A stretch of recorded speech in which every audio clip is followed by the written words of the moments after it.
The night he came to our barn, the persimmons had already turned soft on the ground, and the October cold had settled deep into the hollow, dropping from the ridge tops first and then filling the valley below the way cold always works in the Ozarks, finding the low places and staying there until the sun gets high enough to burn it off.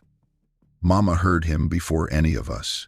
She told us afterward that it was not exactly a sound that woke her, but the quality of a silence that came after one. The particular stillness of a thing, very large, that has stopped moving and gone completely motionless, as a heavy thing will do when it understands it has arrived somewhere and does not want to announce itself further. She lay still in her bed for a moment and listened. Then she rose, put her wool coat on over her nightgown, took the lantern from the kitchen shelf, and picked up the .22 she kept loaded behind the bedroom door. She walked out to the barn alone, because that was the kind of woman she was, and because in 22 years of running a farm, she had learned that most things that needed investigating were better investigated promptly. She was inside for less than 2 minutes. When she came back through the kitchen door, she did not raise her voice, and she did not sit down at the table, and she did not press her back to the wall as a frightened person would.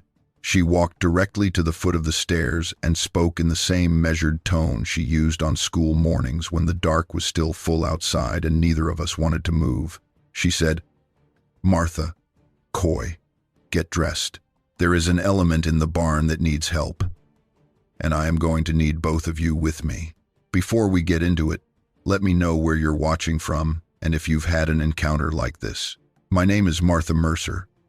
I grew up on a hill farm in Stone County, Arkansas, in a hollow about 4 miles east of Mountain View, where Sylamore Creek drains out of the Ozark National Forest through limestone bluffs and cedar breaks toward the White River, and the ridges on both sides press in close enough that in November the sun goes behind the west hill before 4 o'clock and the valley fills with a blue shadow, while the tops of the oaks are still gold. I am 68 years old now, and I have lived most of my life within 10 miles of the place where I was born, and I have never once found reason to regret it. The farm sat at the head of the hollow, 140 acres that my grandfather Albert Mercer broke before the Second World War, working with a team of mules on ground so steep in places that a man had to lean into the slope just to stand still. He terraced the south face for the garden, cleared the river bottom ground for cattle pasture and hay, built the barn into the hillside so the back wall was packed earth, and put up the house, 2 stories of board and batten painted white, with a porch that ran the full length of the front and a root cellar dug back under the kitchen that stayed cool year-round without ice. He passed the farm to my father Floyd when Floyd came back from the war in 1945, and Floyd added on to what was there and fixed what had worn out and ran the place for 20 years until August of 1965. My grandfather had chosen the location carefully. The hollow ran roughly north to south, with Sylamore Creek following the bottom and the ridges climbing 500 feet or more on both sides, forested all the way to the top in white oak and post oak and eastern red cedar and shagbark hickory, with sycamore and box elder lining the creek and pawpaw growing in the shaded draws where the moisture collected. It was good country. The soil in the bottomland was dark and deep from centuries of leaf fall and creek flooding, and the upland fields, though thin over the limestone, grew hay and supported cattle well enough for a family to live on if the family was willing to work for it. Every Mercer going back to my grandfather had been willing, and the land showed it. The house sat 2/3 of the way up the hollow from the road, and the barn sat behind it, built into the hillside on the north side so that the back half was set below grade, which kept the hay stored there cool and dry and kept the livestock comfortable in the August heat. There were 4 stalls along the back wall, 2 used for the milk cow and her calf, 2 used for hay and farm equipment. The front half opened onto the yard through a wide sliding door, with a hayloft above it accessible by a board ladder, and off to the left of the entrance was a small room that my father had used for tools and that my mother converted into a supply room, where she kept the farm medicine supplies in a flat metal tin on the second shelf. Alongside the carbolic soap and the extra cloth and the aspirin and the wound powder she made herself from yarrow and goldenrod dried in the pantry each fall. The property line on the north ran along the bottom of the ridge, and the ridge itself was national forest land, the Sylamore district of the Ozark National Forest, which meant it had no owner in any practical sense and had not been seriously logged since the 1930s and had grown back thick and old in the way that the Ozarks will do when you leave them alone long enough. The timber on that ridge by 1968 was 60 feet tall in places and so dense that even at midday in summer the light on the forest floor was green and dim, like being underwater. The ridge ran for miles in either direction without a road crossing it, connecting to other ridges that connected to other ranges. All of it federally managed and largely unpatrolled, which meant in practical terms that whatever lived up there was left to live there on its own terms. We kept 12 head of cattle, 5 cows and 6 calves and 1 old bull named Roosevelt, who had been on the property since before I was born and who was the most self-possessed animal I have ever known. We kept 2 sows and a boar up near the cedar grove on the east side, and roughly 20 chickens that ranged freely in the yard and the orchard and occasionally in the house when a door was left open, which Mama tolerated with a patience I did not inherit. We had a kitchen garden that she planted larger than she needed every spring because she believed a garden that only feeds you is a poor garden. The surplus went to neighbors, to the church food pantry in Mountain View, to anyone who needed it. Quick thing before we get into it. I have a book coming out. It's called the Bigfoot Codex. It's a compilation of all my research and findings. It's kind of my baby, so if you want to check it out, links down below, and let's get you back to the video. My father, Floyd Mercer, was a quiet, methodical man who farmed the way his father had taught him, which meant he checked the fences every week and turned the compost and kept the tools sharp and never let a small problem become a large one through inattention. He was 41 years old in August of 1965, broad through the shoulders from decades of physical work, with a way of walking through the property that communicated ownership in the deepest sense, not legal ownership, but the ownership of a person who has studied and tended a piece of ground until he knows it as a craftsman knows a particular piece of wood. He could read weather in how the cattle stood, and in the texture of the cloud banks that came up over the West Ridge, and in the smell of the air in the morning, and he was right about it more often than the radio. He was not a man who talked much, but when he talked, it was worth listening to. He was killed on the South Slope on the morning of August 11th when his tractor overturned on a grade that had been safe 100 times before and was not safe that morning, maybe because the ground was dry and the grass slick, maybe because he hit the lip of an old terrace at the wrong angle. The details of these things rarely survive the moment itself. What I know is that Coy found him at noon when Floyd had not come in for the meal, and that by the time the ambulance made it up the hollow road it was already too late, and that my father was buried in the Shiloh Baptist churchyard in Mountain View on a Thursday afternoon in August, with the whole county in attendance because that was the kind of man he was. I was 7 years old. Coy was 10. Mama was 39. She did not take to her bed, and she did not send us to stay with relatives, and she did not collapse in any visible way during those first weeks. I have learned since, from people who were around her in the months after Floyd died, that she cried, but she cried in private, early in the mornings before the children woke, and that she stopped crying each day before the day began and did not start again until the next morning. Whether this was her natural constitution or a thing she decided, I cannot say. What I can tell you is what I witnessed, which was a woman who got up before daylight every morning and went to work, and who expected the same from her children, and who ran that farm without a man's labor on it for the next 32 years. In the first year, she made mistakes. She acknowledged this herself. Later, when she would talk about it, she misjudged a cattle auction and came home with 2 animals that were more trouble than they were worth. She planted the South Slope garden too early one spring and lost half of it to a late freeze.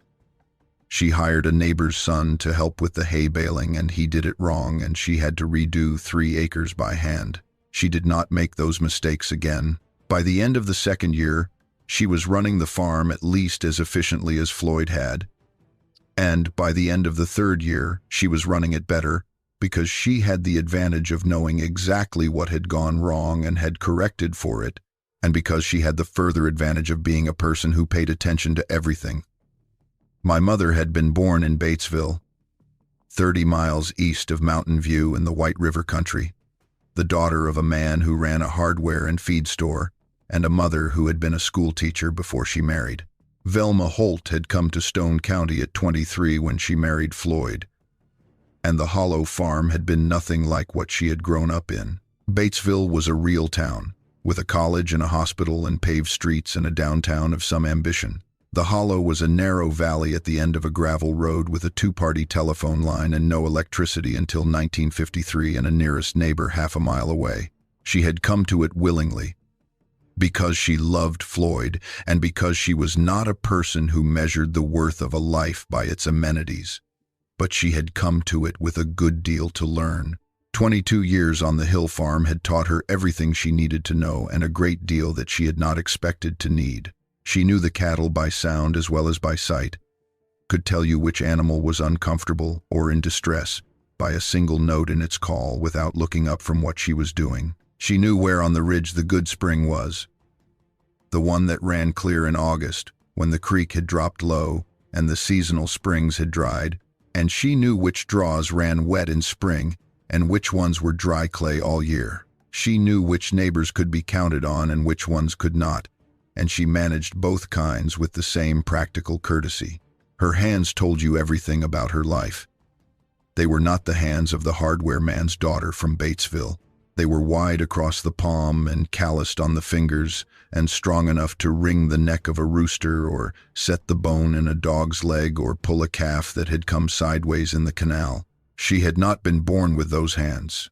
She had made them over 22 years, and they were as accurate a biography as anything she could have told you in words. By 1968, she was 42 years old, and she had been running the farm alone for 3 years, and she had arrived at a kind of competence that is different from the competence of a person who was trained for a task. It was the competence of someone who had learned by doing the thing when it needed doing and could not afford to fail at it. It was thorough and unsentimental, and it had no gaps that I could find, even as a child.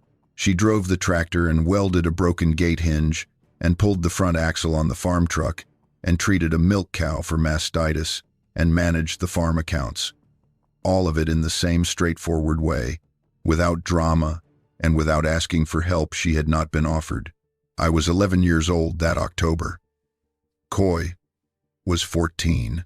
We had been raised to be useful, which in practice meant we had been doing real work since we were old enough to be given tasks and old enough to understand that the work was not optional and not symbolic.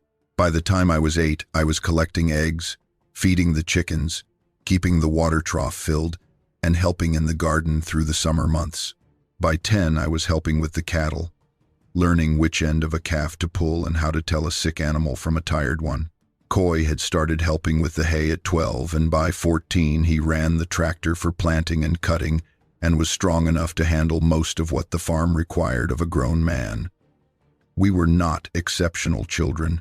We were simply farm children, which means we had been given responsibilities commensurate with our size and given them early, and we had grown into them the way children do when the expectation is clear and consistent. Neither of us frightened easily, and I think this matters to what happened in the barn. Farm children learn young that the world is full of things that are dangerous or alarming if you have no context for them and manageable if you do. We had seen a milk cow die of a twisted stomach over the course of a terrible night, helpless to do anything but hold the lantern and watch. We had pulled ticks off the dogs and cleaned copperhead bites and helped Mama set the limb of the old hound after he came home from a snare with his leg at a wrong angle. We knew what blood smelled like and what a carcass smelled like and what a barn full of frightened cattle smelled like. We knew the difference between the sounds the woods made when nothing was happening and the sounds they made when an alarm was warranted. We were steady children because the farm had required us to be steady, and Mama had reinforced that requirement by being the steadiest person either of us had ever seen. I was also, and this matters too, a child who loved the hollow itself more than I could put into words at 11 or can fully put into words now. I loved the particular smell of the air at first light in October, cold and sharp, and carrying the smell of cedar and fallen leaves in the creek below. I loved how the fog collected in the bottom of the hollow before sunrise and burned off by mid-morning, and the sound the creek made on the rock shelf below the property in November, when the water was high from the fall rains. I loved the ridge above the north pasture, how the oaks stood against the sky on the top of it in winter, bare and enormous and permanent, and how the cedar groves on the south face of it smelled in heat. I spent time in the timber when I was not needed for work, more time than Mama probably knew, sitting still in the forest as a person who is comfortable in a place sits still in it, listening to what was there. This love of the hollow is part of the story. I say this because it is part of why I noticed the things I noticed in September and October of 1968 before he came to the barn, and it is part of why what happened in the years after had the meaning for me that it did. You cannot notice the small changes in a place you do not know deeply, and I knew that hollow deeply. The first thing I noticed that was different was the cattle. It was in the first week of September, a hot week, the kind that comes in early September in the Arkansas Ozarks after a dry August, when the air still has how much summer and the leaves have not yet begun to turn and the mornings are cool, but the afternoons press back toward 90 degrees. The cattle had been staying on the south side of the lower pasture through most of the summer, near the shade of the sycamores along the creek. How they do in heat. But in that first week of September, they began gathering on the north side, nearest the ridge and the timber, pressing against the fence, there in the bunched, forward-facing way that cattle bunch, when an element in the surrounding terrain has their attention. I noticed this first from the garden, where I was picking beans on a Wednesday afternoon. The garden sat on the terraced hillside above the lower pasture, and from the upper terrace you could see the whole bottom field. All 12 head were on the north fence, standing in a line, facing the timber, not grazing, not moving. She walked the north fence line that evening and again 2 days later, looking for breaks or predator sign, the kind of evidence a mountain lion or a black bear would leave. She found nothing. The wire was intact. The posts were firm. There were no tracks, no scat, no disturbed ground. The cattle were simply watching the trees with an attention that was their own and not derived from anything visible. This went on for the rest of September. Every evening, and sometimes in the mornings, the herd was on the north side. They were not agitated in the way cattle are when a predator is actively present. They were attentive. There is a difference. An actively threatened animal panics, bunches tight, may run. These animals were calm but focused, as a dog will sit at a window watching an element in the street that you cannot see. Whatever had their attention was not close enough or threatening enough to frighten them. It was simply present, and it was worth watching. Coy noticed the smell first. He caught it on a Tuesday evening in the second week of September when he was finishing up with the hogs, closing the gate on the pen near the cedar grove. He came inside and described it to Mama as a smell, heavy and warm and alive, deeper in the throat than the smell of the hogs, richer than the smell of the cattle, not foul but enormous, as if whatever had produced it was much larger than any animal he could name. He told her it had come from the timber side of the grove and had lasted for about a minute before it faded. Mama listened to all of this with her full attention and then asked him 2 questions. Which direction the wind was coming from, and how high up the smell seemed to be, meaning whether it was coming at ground level or higher up, more like a thing that had left its mark on the bark of the trees rather than on the ground. Coy thought about this and told her it was higher up, more like the trees themselves were carrying it. Mama said, "Let me know if it comes back." It came back 5 more times in September. 3 times that Coy smelled it, and twice that I did. I caught it first on a Saturday morning when I was splitting wood behind the barn, a morning with a light northeast wind, and the smell came out of the cedar grove to the east of the barn on a puff of that wind and settled over me for about 40 seconds before it moved on. It was not like anything I had a name for. The closest I can come to describing it is this. Imagine the smell of a large, warm, healthy animal distilled down to its essence. How you can smell a dog before you see it, or smell a horse in a barn before you enter, but scaled up considerably and with an additional quality that I can only describe as very old. As if the thing that carried this smell had been in these hills for a long time, and the hills themselves had soaked into it. The second time I smelled it, I was on the back porch in the evening pulling dried beans from the pods, and it came on a breeze from the north ridge. Stronger this time, and I went still in how your body will go, still without consulting your mind. When it registers an input, it does not have a category for. I looked at the tree line for a long time, 60 feet of open yard between the back fence and the nearest timber, and then the trees beginning and going up the ridge. I did not see anything. I was looking for anything visible, and there was nothing there that I could identify. But the absence of anything visible did not change what the smell was telling me, which was that a thing I had never encountered before was somewhere very close. The dog, Biscuit, was on the porch with me. She was a 6-year-old coonhound of no particular breeding, the best trail dog we had ever had, and she had never, to my knowledge, shown fear of any animal native to those woods. She had treed bears and fought raccoons and once gone nose to nose with a copperhead before I could pull her back. But when the smell came across the porch on that evening breeze, she pressed herself against my leg and did not bark and did not growl. She simply put her weight against me and stayed there, ears down, and when the smell faded, she got up and went inside through the screen door and did not come back out that evening. I told Mama. She listened and answered, "We are paying attention." That was the whole of her response, and I understood it completely. Paying attention was what we did. It was the primary skill of a farming life. The footprints came on the 8th of October. Coy found them in the silt along the drainage ditch that ran down the east edge of the property.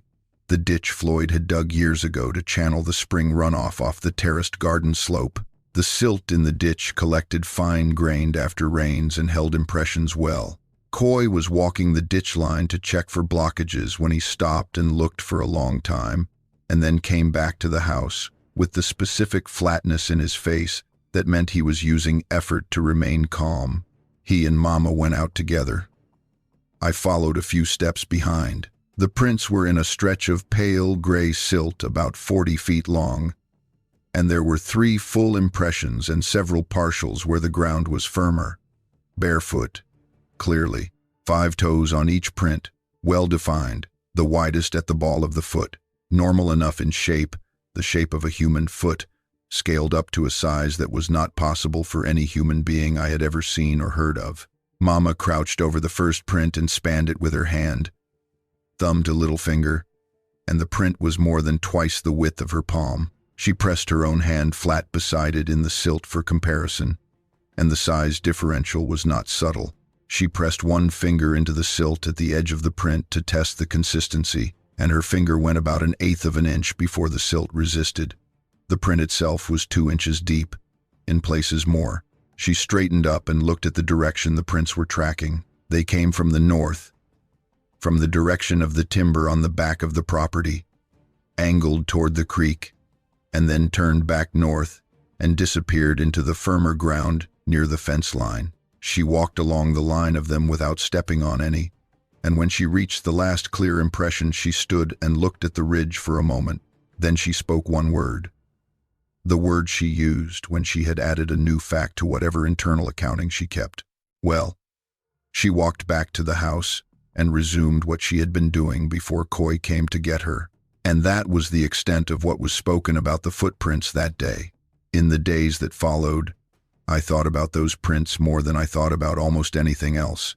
I thought about them while I was doing my schoolwork, and while I was doing my chores, and while I was lying in bed at night listening to the sounds of the hollow settling into cold. The size of them would not leave me alone. I was a farm child, and I had been taught to measure things, to look at the evidence in front of me and draw the conclusions the evidence supported, and the conclusion the evidence supported in this case was one that my 11-year-old mind had no framework for. Something very heavy, moving on 2 feet, with a foot shaped like a human foot, but built at a scale outside what any human being could account for. Mama did not discuss it further. This was not avoidance. It was her working method. She gathered information and held it until she had enough of it to act on. And in the meantime, she kept the information internal and kept doing the work that the day required. She trusted the evidence to accumulate on its own, and she trusted herself to respond correctly when enough of it had accumulated. This was how she operated, and it was as sound a method as I have ever seen applied to any kind of problem. Through the rest of October, the signs continued. The cattle never moved off the north fence in the evenings. The smell drifted through twice more. On a night in the 3rd week of October, Coy was awake past midnight reading by flashlight when he heard a sound on the ridge that he came and woke Mama to hear. She lay still in her bed with the window cracked and listened for about 10 minutes. What Coy described and what Mama afterward confirmed was a vocalization coming from somewhere up on the north ridge, low in frequency, sustained in duration, with a pattern to it that was not random, not the call of an owl or a coyote or any other animal native to those mountains, something with structure, a pattern that seemed to carry meaning in the same sense that a human voice carries meaning, without being a human voice.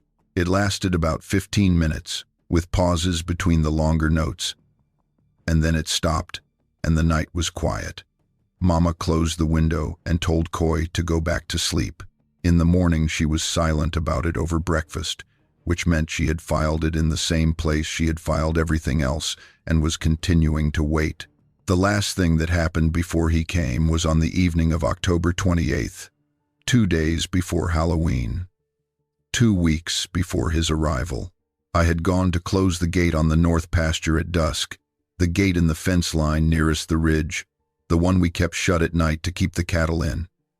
I found it unlatched. Not broken, not forced. The latch pin had been lifted from the outside and the gate was standing open by about 8 inches. No cattle had gotten out.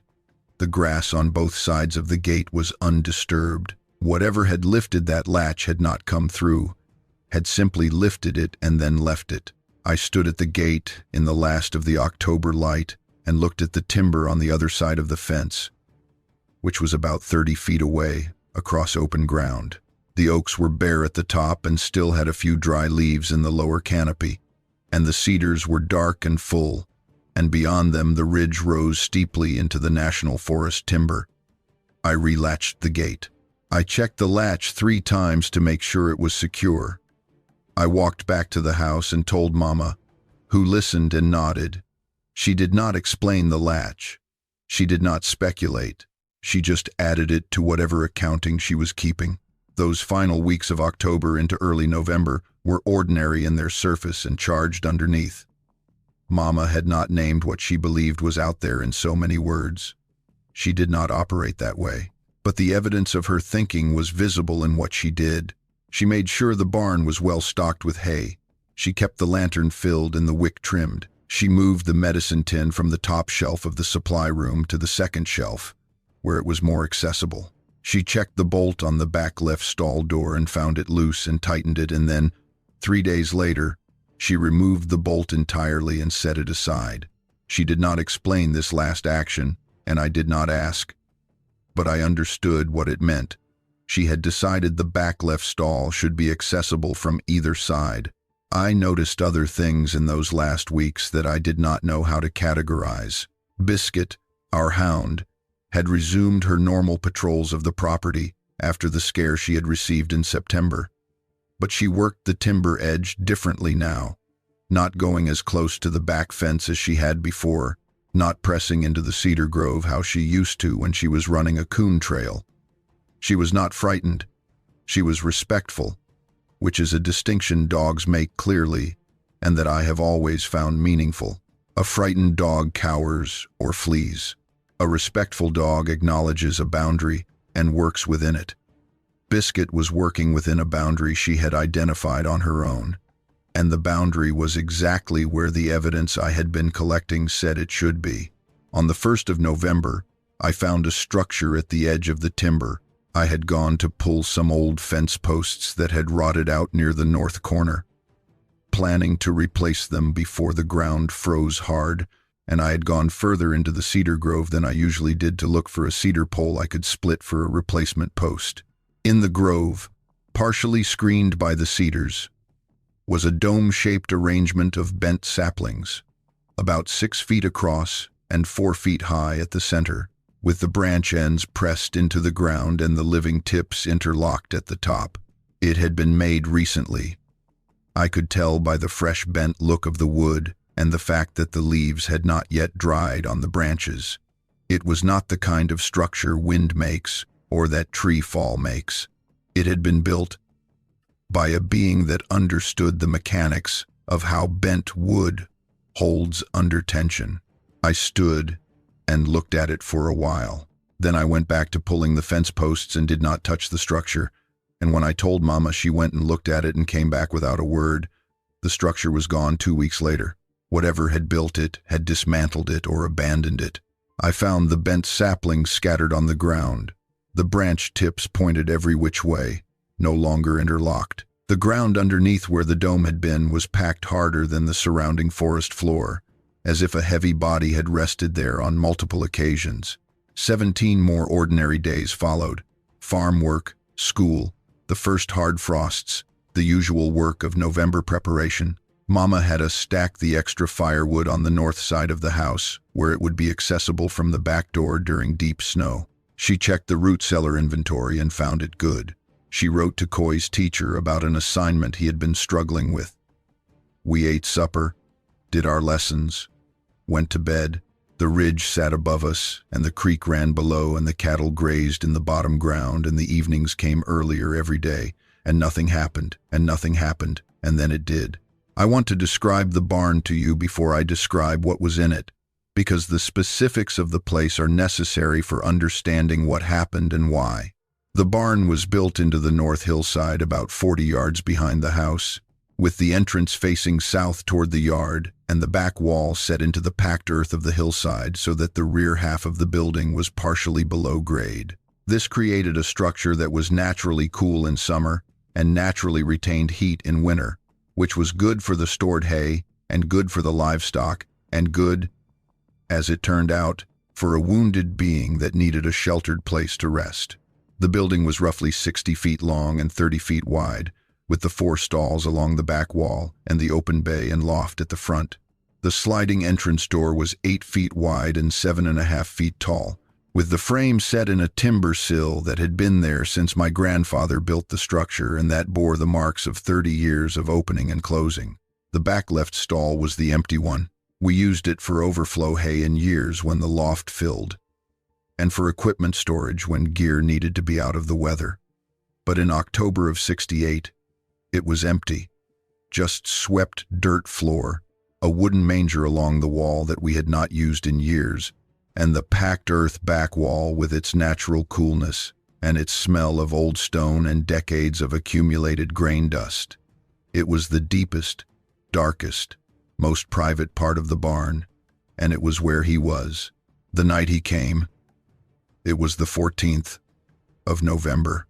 The temperature had dropped into the low 20s after sunset, and the moon was 2 days past full, bright enough to cast hard shadows in the yard, and the frost on the grass was deep enough to crunch underfoot with each step. I had gone to bed around 9:30 with my window cracked how I always slept it, even in cold weather, and I had fallen asleep to the particular sounds of a cold, clear night in the Ozarks.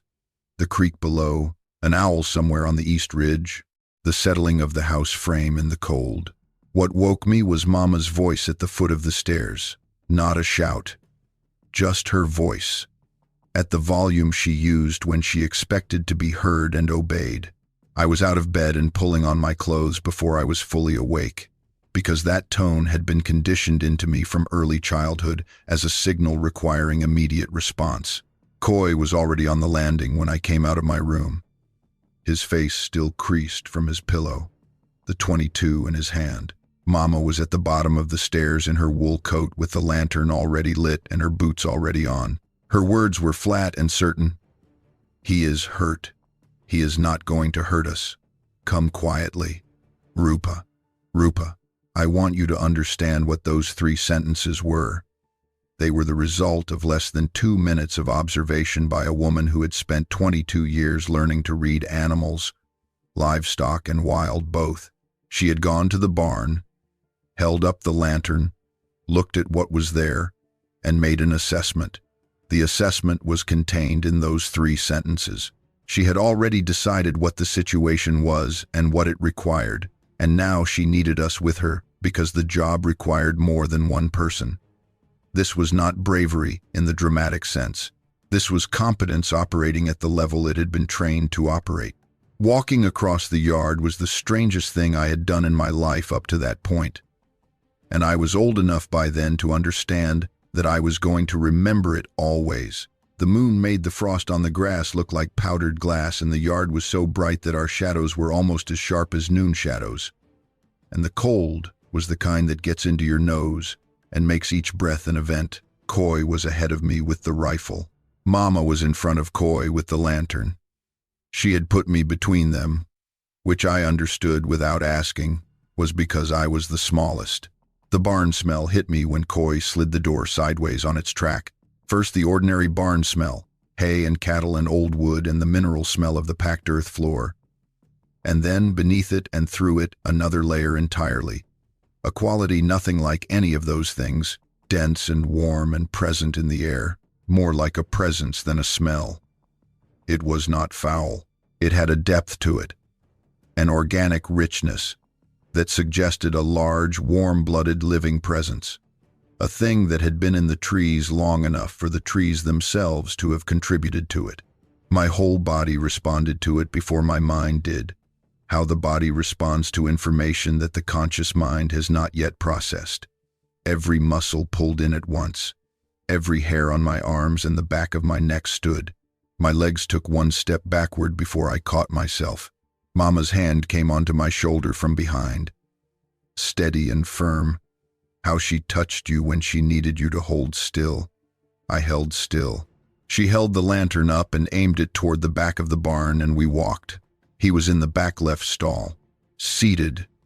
If that word applies to a quality of that size and configuration, his back was against the packed earth rear wall, which meant his shoulders were pressing against solid ground, and his legs were extended in front of him, and his feet reached to within a yard of the center of the stall floor. I tried to take in his full width, shoulder to shoulder, and when I did, I lost track of his face. He was enormous. Enormous enough to reorganize space around him. 7.5 feet at the very least, possibly 8, with a frame built to a scale that human beings do not reach, and not just in height but in every dimension. The chest, the shoulders, the hands that rested on his thighs. His body was covered in hair from the shoulders down, dark brown so close to black at the thickest parts that the distinction barely mattered, lightening somewhat to a warmer brown along the forearms and the backs of the hands. His left arm was pulled against his side in the careful, tight way you hold a thing that hurts, and the reason for this was apparent before Mama held the lantern close enough to confirm it. The left shoulder was matted and dark, the hair thick with dried blood, and in 4 or 5 places along the upper arm and the outer shoulder the skin had risen slightly around what was sitting beneath it. His eyes were open, dark amber, the color of creek water over a stone shelf in summer, and they caught the lantern with a reddish-gold reflection that comes from a structure in the eye different from anything human eyes have. I have seen this reflection in dogs and cats and deer and raccoons and foxes, and there is always a slightly otherworldly quality to it, the eyes catching fire where there should be depth. But in his case, what was behind the reflection, visible even through it, was not the animal blankness of a frightened deer. There was cognition behind those eyes, assessment.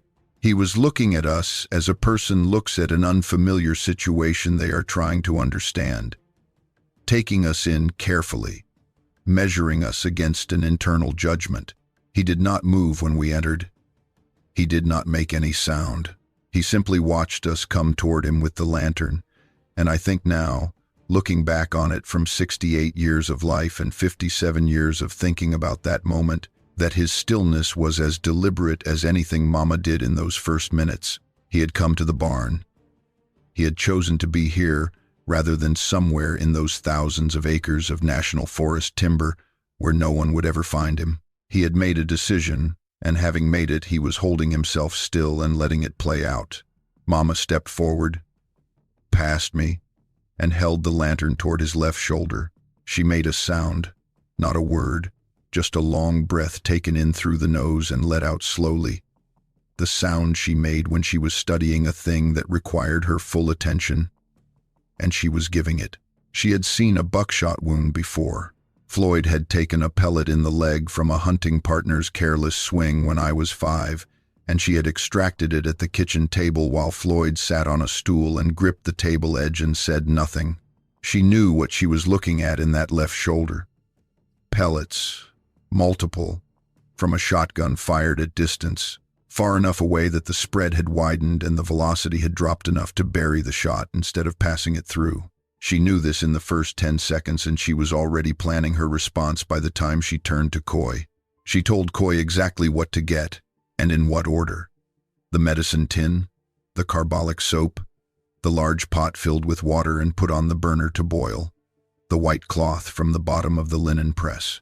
She said it once, clearly, at normal volume. Coy went. She turned to me and said, "Stay beside me. If he moves toward us fast, you go to the door and you do not stop for anything." I said I understood. She turned back to the stall. What she did in the next several minutes is, I think, the most important thing I have ever watched anyone do, and I want to try to get it right. She did not call to him from across the barn. She did not remain at what would have been a safe distance. She walked to the edge of the stall, close enough that she was within his reach if he had chosen to extend his good arm, and she crouched down to his level, and she set the lantern to her left where the light would fall on his shoulder rather than in his face, and she looked at him. Just looked. She did not look away, and he did not look away, and this continued for what I estimate was 2 to 3 minutes, though it felt longer. She was not performing calm. She was calm, in the way of someone who has decided exactly what the situation calls for and has set aside everything that does not serve that decision. She was reading him, and she was letting him read her. Then she said, in the conversational tone she used with the milk cow during a hard birth, "I am going to help you with that shoulder. It is going to hurt. I need you to stay still and let me do it." He was quiet for a moment after she spoke. Then from somewhere in his chest came a sound that I have spent 57 years trying to find adequate language for. It was not in the audible range exactly, or not only in the audible range. It was a vibration, low enough that it traveled through the barn floor and up through my boot soles and arrived in my sternum and my rib cage as a physical sensation before my ears registered anything.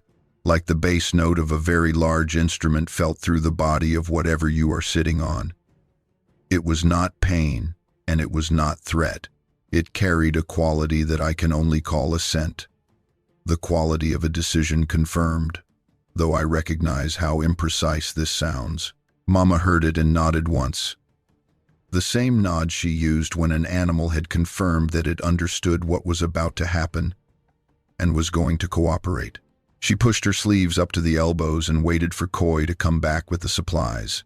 Coy returned in about 15 minutes with the tin, the soap, a pot of water that was not yet fully boiling but close, and the white cloth. He set these things down near Mama without going any closer to the stall than he needed to, and then he took up a position near the barn entrance where he could see both the stall and the door, which was the right instinct and the right place for him to be. What Mama did over the next 4 hours, I will try to describe fully, because it matters. She ran the forceps and the needle through the lantern flame and cooled them in the boiling water. She tore the white cloth into strips of several widths, the wider ones for packing and the narrower ones for binding. She prepared the carbolic soap solution by working the bar of soap in the pot until the water ran milky and smelled sharp. All of this she did at a normal pace, not hurrying, not performing any drama, working through it how she would work through any skilled task that required preparation before the main effort. Then she moved to the stall. She began with the washing, starting at the edges of the wound site and working inward, using the cloth soaked in the carbolic water to soften the dried blood and clear it away without forcing the deeper matter. He flinched the first time the hot water contacted broken skin. Her voice was steady. "I know. Stay still." He stayed still. She found 6 pellets total. She located each one first with her fingertip, palpating the area around each wound site with the same careful attention she gave to palpating a cow's rumen when an irregularity was wrong inside. 2 of the pellets were shallow, embedded just below the skin surface, and she worked these free with the forceps in 2 quick motions each, setting each one on the rim of the water bucket with a small click. The remaining 4 were deeper, requiring the needle to locate the pellet first by feel, and then to guide it toward the surface where the forceps could grip it. She worked methodically through each one. The pellets were small and gray and round, no larger than the tip of my little finger, lead shot from a 12-gauge loaded with what she later estimated was number 4 or number 1 buckshot, based on the size and the depth of the wounds. Shot from at least 40 yards, she guessed, based on the spread pattern across the shoulder and the velocity loss the penetration depth implied. During all of this, he was still. The vibration in his chest ran continuously through the whole procedure, steady and low, varying slightly in pitch during the most painful extractions, and then settling back. I came to understand it, in the course of those 4 hours, as his method of managing pain. The same function served by counting aloud or gripping a fence post hard or fixing the eyes on a point in the middle distance. It was self-regulation, and it was conscious, and it was effective. He did not move away from her hands. He did not make any sudden motion. He endured what was happening with a patience that I found, and still find, striking in a being of that size and strength. He could have thrown her across the barn with one arm. He did not move. When all 6 pellets were out, Mama cleaned each wound site thoroughly with the carbolic wash, going over each one 3 times to be certain of it. Then she bruised a handful of the plantain leaves she had brought from the pantry, the common plantago major that grows in every disturbed soil patch in the Ozarks, and packed each wound with the bruised leaf, which her own grandmother had used for this purpose, and which Mama had used successfully on livestock for years. She was not certain of the mechanism by which it worked, only that in her experience it reduced the heat and swelling around a wound site faster than leaving the wound alone. She bound the shoulder with the white cloth strips, running them across the front of the chest and behind the back and across again, tying each one off with a square knot at the front. This required her to lean against him at several points to get the cloth behind him, and he allowed this, holding perfectly still while her weight pressed against his chest and her arms went around him. When she finished and sat back on her heels and looked at what she had done, he looked at her. The vibration in his chest had softened to a register barely perceptible. His eyes were less guarded than they had been when we first came in. She held his gaze for a moment, and then she said, in the same tone she had used throughout, "You can stay here until you are ready to go." He stayed 4 days. I want to tell you what those 4 days were like. Not as a summary, but in the specific, because the specific is where the truth of it lives. The first night, after Mama finished the treatment, the 3 of us arranged ourselves in the barn. Coy took the first watch, sitting on a hay bale near the entrance with the rifle across his knees, not pointing it at anything, just having it. Mama sat on the overturned feed bucket near the stall entrance, not inside the stall but at its threshold, and she stayed there until about 2 in the morning, when she came and woke me to take her place. She said, "He is asleep. Keep the lantern low and do not go into the stall unless he needs you. Call me if anything changes." Then she went inside to rest for a few hours. The barn settled into its nighttime sounds. The milk cow shifting in her stall, her calf moving to nurse once and then settling, the wind picking up outside and pressing against the walls. The creak of the loft boards overhead when something moved across the roof. A raccoon, most likely. And beneath all of it, that low vibration from the back stall. Soft now, slow. The sound of a large being in a deep sleep. It ran through the floor like a distant engine, irregular enough to be organic, steady enough to be calming in a way I would not have predicted. I sat at the stall threshold with the lantern turned low enough to give light without glare, and I watched him sleep. His breathing was visible at the chest and shoulders, deep and slow, and his good arm was extended at his side, and his wounded arm was held against his chest even in sleep, protecting it by instinct. His face in repose was different from his face while he was awake. The wariness went out of it. What was left was something I can only describe as old, not aged in the way of a sick thing, but old in the sense of having accumulated a great deal of time. The features were heavy, the brow prominent, the jaw wide, and the lines that ran across his forehead and around his eyes suggested long experience of things I could not imagine. I sat with him for 2 hours. Before I woke Coy to relieve me, I did a thing I had not planned, and have not fully explained to myself since. I leaned forward from my position at the threshold and looked at his face for a long time, close enough to see the detail of it clearly in the low lantern light, and I said, very quietly, so as not to wake him, "You are safe here." I do not know why I said it. It was not a thing I had reasoned my way to. It arrived in me as true, and it came out of my mouth as true, and I went inside and slept for 4 hours, and woke at dawn with the feeling of it still in me, steady and clear. The first full day was quiet. He slept most of it, waking occasionally to watch us as we moved through the barn doing the regular work. When he was awake, his eyes tracked us, but his posture did not change, did not tighten toward alertness. He had, it appeared, completed his assessment the previous night and reached a conclusion he was satisfied with. He watched us in how you watch people in your own space, with interest but without concern. Mama brought him food mid-morning. She had been thinking through the question of what to offer and had settled on the most available and calorie-dense items from the larder.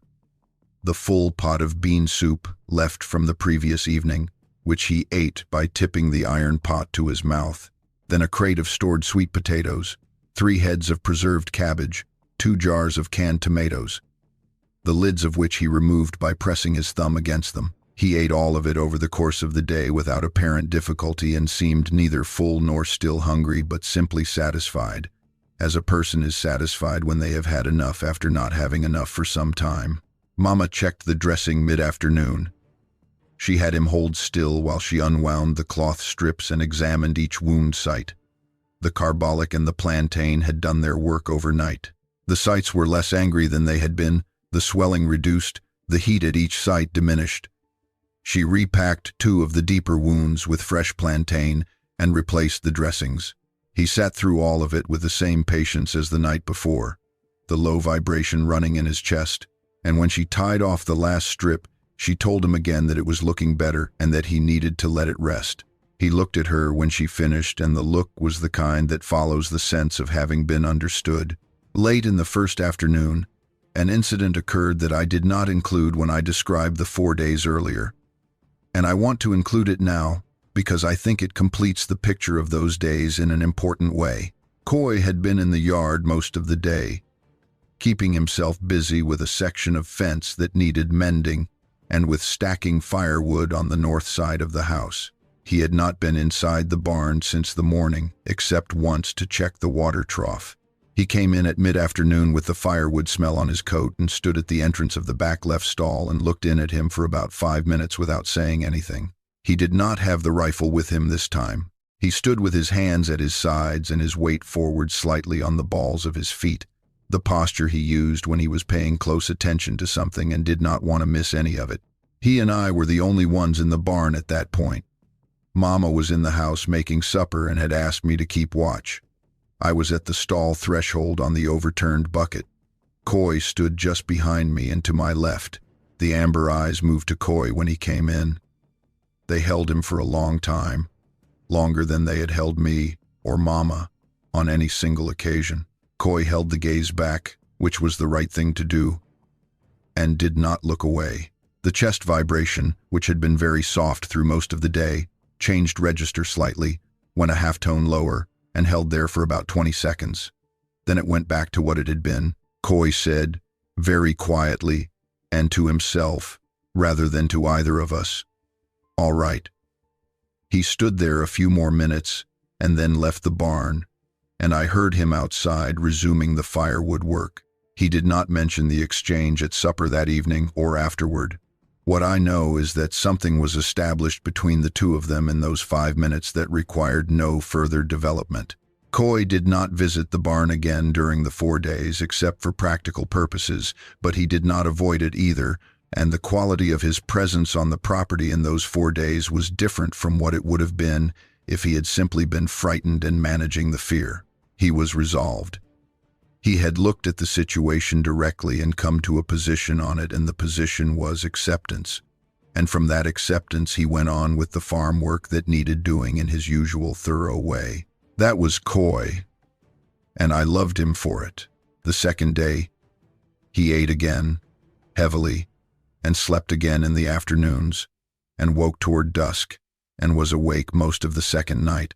I know this because I kept a watch of my own that night, sitting up in the hayloft above the stall where I could observe him without being directly visible, and what I saw over the course of 3 hours was a being in a wakeful rest, not sleeping, not agitated, present in the space with the particular quality of attentiveness that belongs to a species accustomed to long periods of stillness in the dark. He made no sounds that night except the chest vibration, which varied considerably over those 3 hours, moving through registers that I could not interpret but that clearly had meaning to themselves, as if he were processing something internally and the vibration was the sound of that processing. At some point in the small hours of the second night, I fell asleep in the loft.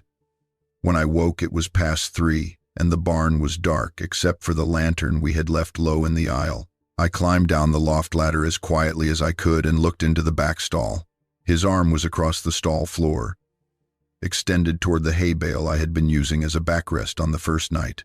His hand was resting across the place where I had been sitting, not gripping anything, just resting there on the flattened hay, palm down, as if keeping a space warm. I stood and looked at this for a long time. On the third morning, 2 things happened that I want to be precise about. The first was that the milk cow came to the stall. We had been keeping her in the east stall as usual, and the stall doors were open during the day to let the animals move in and out of the barn as they chose. Around 10 o'clock, with Coy in the yard and Mama in the garden and me in the barn checking the hay supply in the loft, the milk cow walked to the opening of the back left stall and stopped there and looked at him. She was an 8-year-old Hereford cross named Dulcie, who had been born on the property and who was not a nervous animal. She stood in the stall entrance for about 3 minutes, looking at him, and he looked back at her. Then she turned around and went back to her stall. No alarm, no agitation, the acknowledgement of a neighbor. The second thing was Mama's conversation. In the late afternoon, when the light through the barn cracks had turned warm and low and the day's work was mostly done, Mama pulled the overturned feed bucket to the entrance of his stall and sat down and talked to him. Not instructions, not procedure, just talking, in the easy, low voice she used with the cattle when something needed to be settled. She talked for close to 30 minutes. She told him about the farm in detail, the history of the property, how her husband had worked it and how she had taken it on after Floyd died, what the seasons looked like on this land, where the water ran in different weather conditions, where the good timber was on the national forest land above the fence line and what kinds of animals moved through it in different seasons. She told him the names of the cattle and something about each one. She told him about her children, what Coy was like and what I was like, and what she expected of each of us, and what she thought our futures might look like. She told him she had been watching the north fence since September, and that she understood, as well as she could understand it, that something had been watching back. He listened with his head tilted slightly, the amber eyes moving across her face with steady attention. When she paused, he made the chest vibration, softer than usual, varied in pitch, 3 distinct tones descending and then 2 ascending. She listened to this with the same full attention she had given everything else about him. And when he was done, she said, "I hear you." Then she told him he could stay as long as he needed to. That evening, just as the light was going, Coy came through the barn door at a controlled pace, not running but moving with the urgent efficiency he used when something required immediate attention. He said low, "Mama." Truck on the lane. Mama was already crossing toward the entrance when Coy said it. She looked at me and said, again with her eyes as much as her voice, "Stay."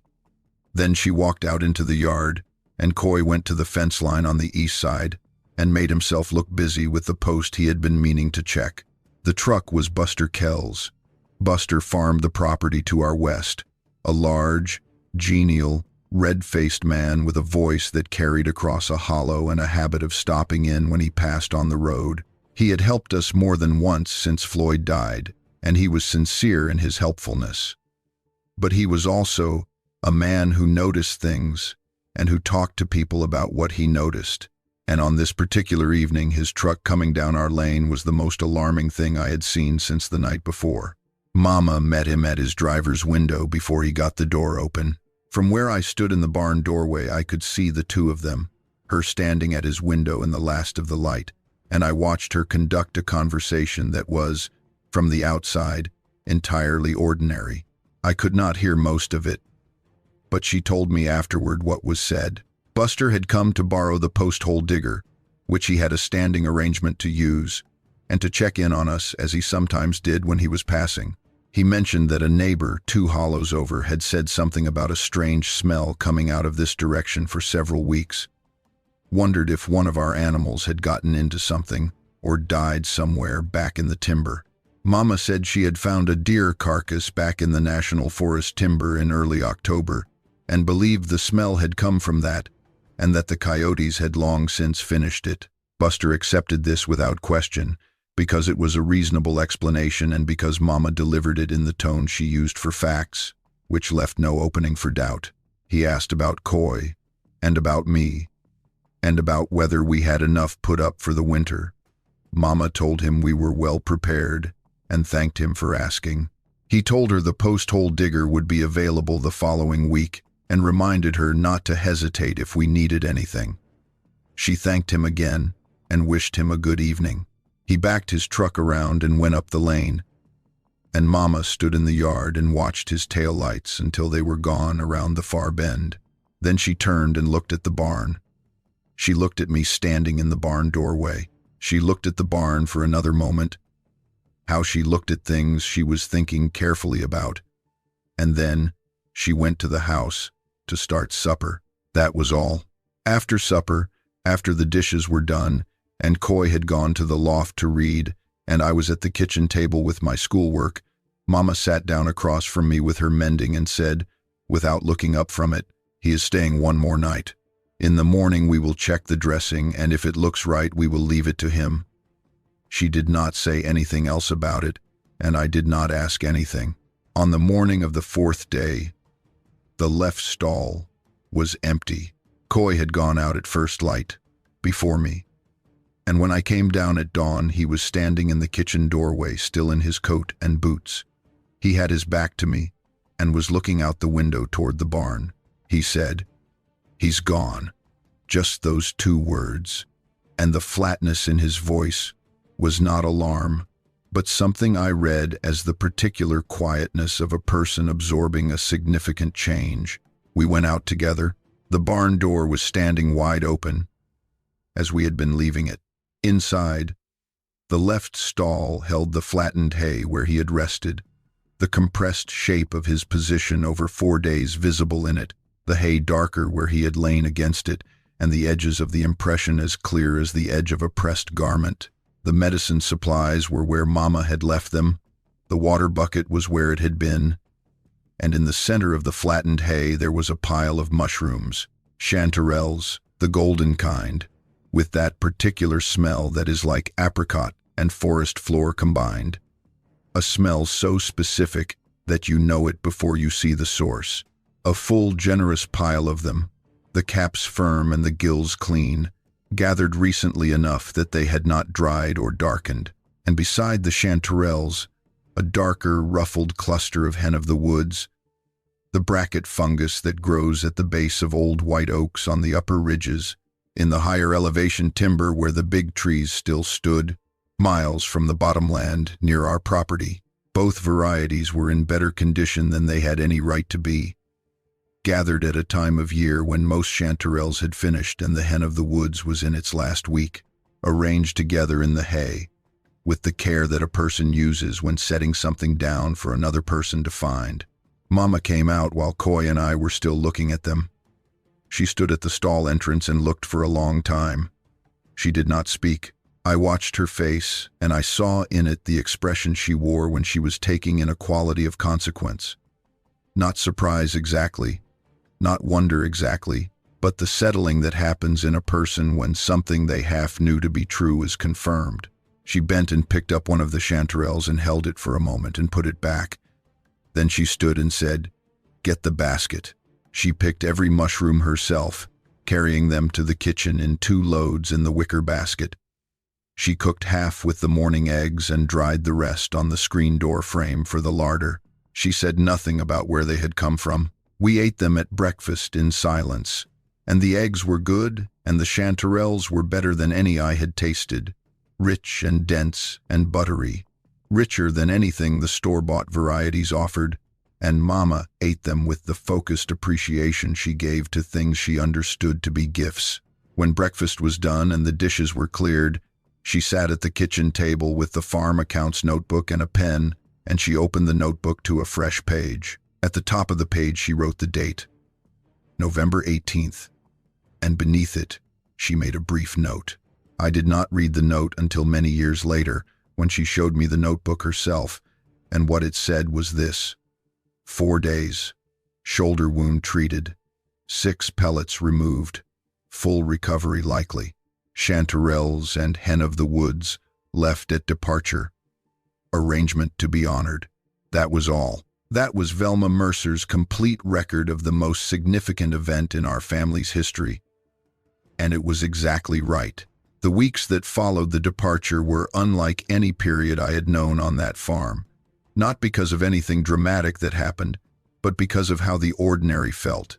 The work was the same: feeding, checking the cattle, gathering eggs, doing school lessons in the evenings by the lamp. But there was a quality of expectation that had come into the place, a sense of the hollow as charged with some ongoing concern that had not been there before. I noticed it most in the evenings, when I was doing my chores near the barn and the light was going off the ridge and the shadows filled in from the east. I was more attentive than I had been. My eyes went to the timber more often. The tree line held my attention in a different way. Mama noticed it in me and said nothing, because the noticing was appropriate to the situation, and she was not going to discourage appropriate attention. In the first week of December, 3 weeks after he left, Mama set the first item on the flat limestone rock. The rock was on the north corner fence post, the post nearest the timber on the north fence line, the one that had the clearest view of the ridge above. It was a natural shelf, as flat as if it had been worked, maybe 8 inches across and 12 long, set at waist height, in the post cap. Mama had put things on it before. Occasionally, a coffee cup she was carrying while she checked the fence, a hammer she needed both hands free to carry, that kind of casual use. Now she set a covered tin pan on it in the early evening, and the pan held a full round of cornbread, and she did not set it there by accident or for any practical purpose of her own.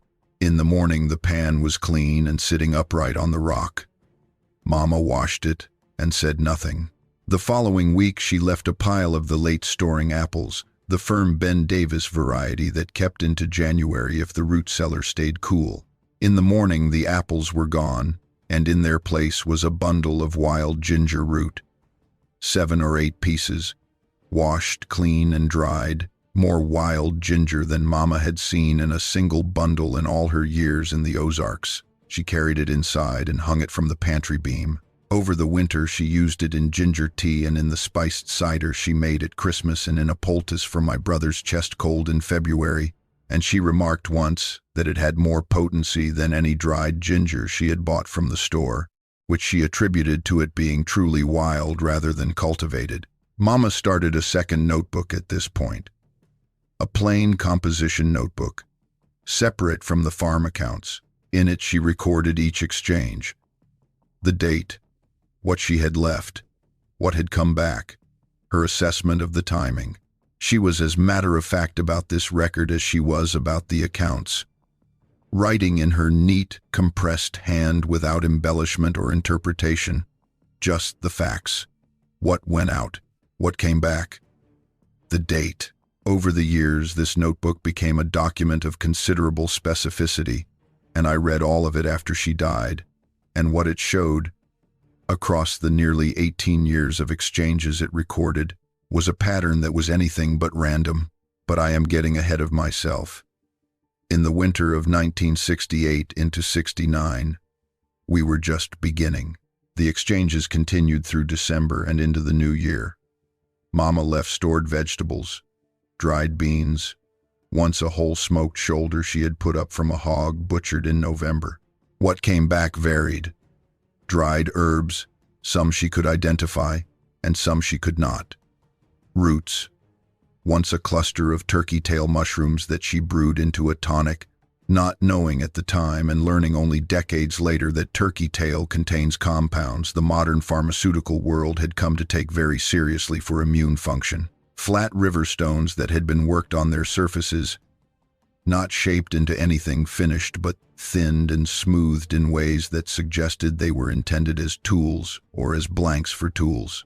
Once, a small bundle of dried plant material that turned out, when she burned a bit of it and smelled the smoke, to be cedar mixed with something else she could not identify, and that produced a smoke that made the kitchen smell clean for hours. In the late winter, in February, she left the wool blanket. It was a blanket Floyd had owned since before they were married, heavy navy wool, the kind made to last a lifetime. She wrapped it in oilcloth against the wet and set it on the rock on an evening when the temperature was well below freezing and the cedar trees on the ridge were holding snow in their branches. In the morning the blanket was gone, and in its place was a small piece of limestone, palm-sized, with a groove worn deep along its long axis through what had clearly been extended use. A grinding stone, hand-sized, shaped for hands approximately the size of a human hand, well made in the sense that the groove was smooth and even and precisely suited to its function. Mama used it for grinding dried herbs and spices on the kitchen board. It sat on the shelf above the stove until she died, and it sits there still. In March of 1969, Coy left for the Army. He had turned 18 in January, and the draft was running at full pace by then, and he chose to enlist rather than wait for the board to call him, which was consistent with his character. He preferred to act on his own timing when the outcome was not in question, because acting gave him at least the illusion of agency in a situation that did not offer much of it. Mama drove him to the Mountain View bus station on a Tuesday morning and stood on the sidewalk in her wool coat and watched the bus out of sight. When she came home, she fed the chickens and started the noon meal, and wrote her first letter to him that evening after supper. She wrote him every week for the 2 years he was in the service without missing a single week. And she sent packages when she could afford what he asked for, and she did not break down, and she did not stop managing the farm, and she did not stop putting things on the flat rock. What the spring and summer of '69 was like, with just the two of us, is a thing I have thought about often, because it was the period when I was old enough to begin understanding in a fuller way what my mother was and what she was doing, and when the arrangement with the timber began to settle into a matter with more depth than its initial expression. I was 12 that spring, doing the work of someone considerably older because the farm required it. I drove the garden tractor for the first time that April and planted 2 of the 4 terrace rows on my own. I managed the chickens entirely. I helped with the cattle checking and fencing, and I could read the cattle well enough by then to know when something needed Mama's attention and when it could wait. What I could not do was the heavy work, the baling and the loading and the equipment repair, and for that Mama relied on herself and on Buster Kell and on the neighboring farm men who helped each other when they could.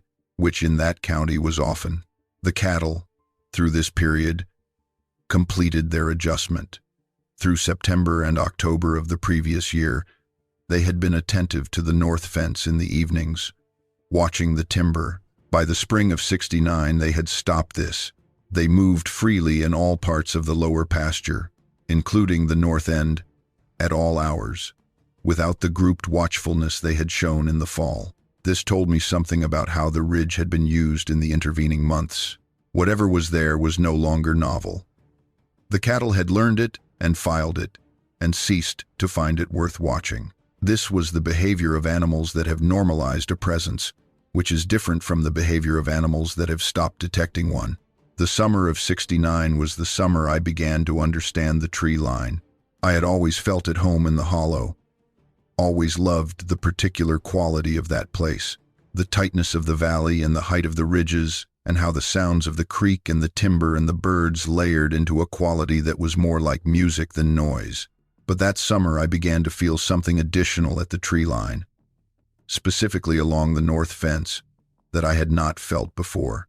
Not dread, not excitement, something more like the sensation of being in a conversation with someone who has not spoken yet, whose attention is fully on you, even though no word has been said.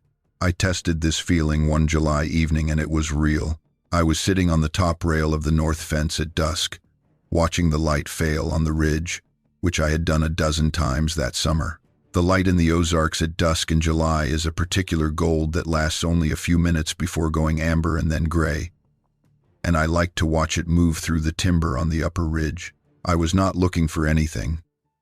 I was just sitting. He was at the tree line, 40 feet from the fence, partially behind a large white oak that had been there since my grandfather's time, his dark shape reading against the tree's shadow in the last of the light. The light was still good enough that I could see him clearly. His posture was different from the barn, not drawn in with pain, not held still in the manner of something in a hard situation. He was resting. He had his weight against the tree as a person leans against a wall when they are comfortable and not going anywhere. He was looking toward the house. Then he looked at me. I sat still on the fence rail and I looked back at him. And after a while I raised one hand. Not a wave exactly, but the kind of open palm acknowledgement you give to someone across a field. Too far to call out to, but close enough that you want them to know you see them. He did not raise a hand, but his weight shifted against the oak, settling rather than tensing, and the amber eyes held mine for another full minute before he looked away toward the house again. Then he pushed off the oak and moved back into the trees, and I did not hear him go. I climbed off the fence and went to the house and told Mama. She was at the kitchen sink, rinsing the supper things, and she listened to what I said with her back to me, not turning around. When I was done, she said, "Good." One word. The tone of someone who has confirmed something they needed confirmed. I have thought for 50 years about what those moments at the fence were, what category of experience they belonged to. They were not mystical, not in the sense of being outside the material world. He was a material being, as material as the oak he leaned against or the limestone he sat on, with a body that ate and bled and healed and was affected by cold and by hurt. What happened at the fence was not transcendent. It was specific. Two beings, different in shape and history and knowledge, who had established through the work of the previous year that each was safe to the other, meeting at a boundary between their two territories and acknowledging each other across it. What I felt in those moments, and what I believe he communicated through his posture and his attention, was a thing I have come to think of as mutual regard, not affection exactly, though there was warmth in it. Not alliance exactly, though there was cooperation underlying it. Mutual regard, the recognition by each party that the other exists fully, has its own purposes, occupies its own reality, and that this existence and these purposes and this reality are to be respected rather than diminished or appropriated. My mother had felt this from the first night in the barn and had acted on it. And the 18 years of exchanges were the expression of it made practical and daily. I felt it at the fence in a register that was more direct than the exchanges, because there was nothing between us in those moments.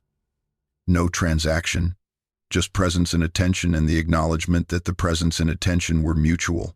There is something I want to say to anyone listening to this who has felt something similar, in any wild place, at any moment when the attention of the forest seemed to resolve into a specific awareness of you specifically. If you have felt it, you know the difference between it and the general aliveness of being in wild country, which is real, but diffuse. What I am describing is focused. It has an address and a receiver. If you have felt it, you are not wrong about what you felt. Pay attention. Do not explain it away. The world is large enough to contain things that are observing us with more intelligence than we typically allow ourselves to acknowledge. And our comfort with a smaller world is not evidence that the larger one does not exist. Through the rest of that summer, there were 4 more sightings at the tree line that I was present for, and twice Mama mentioned seeing him from the garden without making anything of it beyond the mention. By October, the quality of his presence there had changed from something watchful and assessing into something I can only call settled. He did not come to the fence to check on things any longer. He came because this was part of his range, and this particular stretch of fence line was a place he stopped, as a person has a favorite chair or a favorite spot on a porch. He rested against the oaks. He watched the hollow. He was present in the place as a being is present in a place it has decided is its own. Through that fall and into the winter, the exchanges on the flat rock deepened in specificity. Mama had begun to notice, and had noted in the composition book, that what came back from the rock was not random, but calibrated to what she had left. When she left stored food, items she had in abundance from the harvest, the return tended toward things that were fresh and recent: fungi from the higher ridges, roots from the creek drainages, once a bundle of watercress from a seep spring somewhere on the national forest land that she had not known existed. When she left something practical, a piece of rope, one of Floyd's old work gloves, a waterproof match container. The return was also practical: a piece of worked flint with an edge, useful for scraping hides, a bundle of dried inner bark from a tree she could not identify that turned out to be excellent tinder, a section of braided plant fiber cordage with a tensile strength she could not account for in anything she knew how to make. In the composition notebook, after about 4 months of this, she wrote, "The returns are responsive to the nature of the offering. He understands what I have and what I need." She underlined this twice, which in Mama's reserved hand was the equivalent of a long exclamation. November of '69 came, and she left the wool blanket on the rock on a cold evening, and the blanket was taken and replaced in the morning by the limestone grinding stone. This is the exchange I have described before. I want to add to it now the thing I did not mention, which is what Mama said when she brought the grinding stone inside. She turned it over in her hands for a while, feeling the groove, assessing the work that had gone into it, and then she said, "This took time. This was made for someone." She set it on the shelf and looked at it for a moment. Then she turned away and did not say anything else. And I understood that she was holding something that moved her too much to discuss directly, and I left her to hold it. Coy came home from Vietnam in October of 1971. He had served 2 years in the Mekong Delta with the 9th Infantry Division, and he came back with a slight tremor in his left hand that he never mentioned, and that I never mentioned, and with a way of going very still in loud or sudden situations that I came to understand as his body's automatic response to certain combinations of sound and movement, a recalibration that would never fully undo itself. He was 21, and he looked 30, and in the first weeks, he was home. He barely spoke, spending his days working the property with a focused, joyless efficiency that was different from how he had worked before he left. What brought him back was the walks. Mama started walking the property with him every evening after supper, the whole perimeter, in silence or near silence, the same route every night. 2 weeks of this, and he began to talk a little. 4 weeks, and he was eating normally again. By Christmas, he was closer to himself than I had seen since his return. Not entirely himself, not the boy who had left, but a man who had found his footing in a place he recognized and trusted, and that was more than most of them managed. I told him about the arrangement over the course of those weeks, in pieces, and not all at once. I started with the signs from the fall of '68 and worked forward, and he listened to each piece with the attentive stillness of someone who had learned that the world contains things that a person could not have anticipated. He had seen things in Vietnam that had dismantled whatever framework of the ordinary he had taken there. I do not know exactly what those things were. He did not talk about them, but I know they had given him a different relationship to the limits of what he was willing to accept as impossible, and I think this is why, when I told him what had been in our barn and what had been our tree line and what had been going on with the flat rock for the past 2 years, he did not disbelieve me. He asked me 3 questions. Had he ever made a move toward us? Had Mama ever been alone with him? And what did his eyes look like up close? I told him he never had, that Mama had been alone with him during the treatments, and that his eyes looked like a person thinking. Coy was quiet for a while after this. Then he said, "Good enough for me," and he went back to fixing the fence section on the east line. And that was the end of his response, and it was exactly the right response. He left for Batesville in the spring of '72 for a welding position that paid better than the farm could. He sent money back and came home at Christmas, and for the fall, heavy work, and over the years he built a good life in Batesville with a wife named Gloria and 2 daughters and a small house with a workshop in the back that he kept meticulously. He was my brother and remains my brother. And whatever distance the years and the miles put between us, the shared knowledge of what had been in our barn and at our tree line kept us bound to each other past what distance or the ordinary drift of adult lives could reach. The crisis of November 1970 had come before Coy's return from the service. While it was still just Mama and me on the farm, and I want to tell it fully now because it was the moment when I understood most completely what my mother had decided and what she was willing to do to honor it. There had been out-of-county hunters on the ridge since mid-October. 2 trucks, Pulaski County plates, men who were up from Little Rock for the season and were running their operation out of a camp they had made on the Forest Service land above our property. They were loud for the first week, shooting in the daytime at what I assumed were deer, and then they went quiet, and the going quiet was the thing that bothered Mama. She had heard gunfire on the ridge before. Deer season brought hunters into the national forest every year, and the shots in the daytime in October were unremarkable. What was not unremarkable were the shots she heard on the night of November 11th. 2 of them, heavy caliber, deliberate, separated by about 4 minutes, fired from somewhere on the upper ridge after 10 o'clock at night. Night shooting for deer was illegal in Arkansas and had been for years. What a person shot at night on a ridge in November was not deer. She heard the same thing on the 13th. She said nothing to me about it, but I heard it too, lying in my bed with my window cracked. And I knew she had heard it, and I knew she was thinking what I was thinking. On the morning of November 16th, I found blood at the north fence line. I was checking the fence post caps after a frost that had heaved one of the posts on the east corner, and I came around to the north corner post and saw the blood in the frozen ground at the base of the gate post. Dark, pooled in a depression in the frost-hard soil, already partly crystallized in the cold, with a trail of it leading away from the fence toward the timber. I knew the difference between deer blood and what I was looking at. Deer blood is bright when it's fresh and darkens to a brownish red as it dries. This was darker from the start, thicker, with a quality that I associated with the larger volumes a larger body produces. I did not touch anything. I went to the house and got Mama. She came out in her coat and looked at the blood for about 30 seconds, and then looked at the timber, and then looked at me. The blood trail went north from the gate, across the open strip of ground between the fence and the timber, and into the national forest. Once into the trees, the trail was harder to follow because the frozen leaves did not hold the mark, how the open ground had, but there was enough blood that we did not lose it.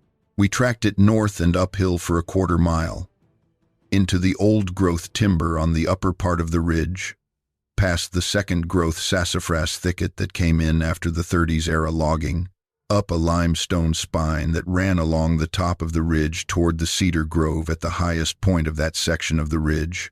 He was at the cedar grove, not collapsed this time.